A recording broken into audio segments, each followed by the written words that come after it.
Pelleter, ça peut paraître comme une activité anodine, mais ça peut avoir des conséquences graves sur la santé, surtout si on n'a pas la bonne technique. Marie-Claude, qu'est-ce qu'on devrait faire pour bien pelleter? Il y a deux choses. La première, pelleter, c'est pas juste les bras qui travaillent, c'est beaucoup les jambes. Alors, c'est important vraiment de bien plier les genoux, surtout si on a des problèmes de dos, par exemple, pour ensuite vraiment transférer notre poids de nos jambes à nos bras.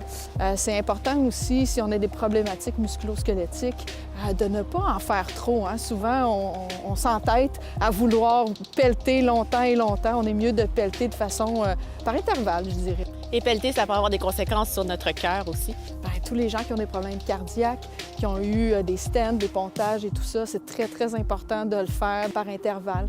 Il y a une manœuvre qui s'appelle la manœuvre de Valsalva, quand on force et qu'on retient notre souffle. Ça, c'est la chose qu'on veut éviter quand on a eu des problèmes cardiaques. On veut s'assurer que quand je pousse la neige, j'expire en même temps. C'est le plus important. Est-ce qu'on voit une hausse de cas de crise cardiaque dans cette saison-là? J'ai pas vu les statistiques par rapport à ça, mais oui, la plupart du temps, il y a des décès reliés à pelleter. Est-ce qu'il y a un entraînement, un échauffement qu'on peut faire avant?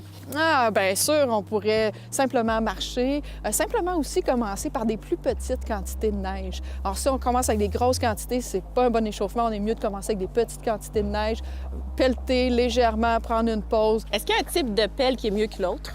Je crois pas.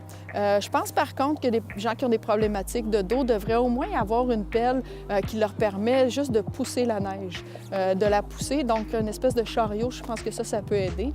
Après ça, les pelles, je pense que c'est du pareil au même. Ouais. Il n'y a pas besoin d'avoir une pelle spéciale.